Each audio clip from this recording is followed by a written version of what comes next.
Nama Sri Mulyani ditunjuk sebagai Menteri Keuangan di Kabinet Merah Putih Prabowo Gibran. Dengan demikian, Sri Mulyani telah dipercaya menjadi Menteri Keuangan di era 3 presiden. Sri Mulyani pertama kali menjabat Menteri Keuangan pada pemerintahan Presiden Susilo Bambang Yudhoyono periode 2005 hingga 2010. Kemudian ia menjabat lagi pada periode pertama Presiden Joko Widodo pada tahun 2016 hingga 2019.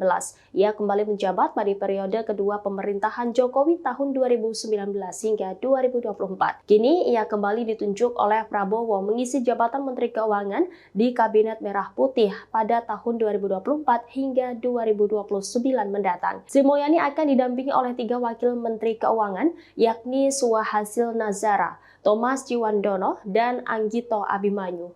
Sebagai informasi, wanita kelahiran Tanjung Karang, Lampung 26 Agustus 1962 itu juga dikenal karena kiprahnya sebagai pejabat Bank Dunia.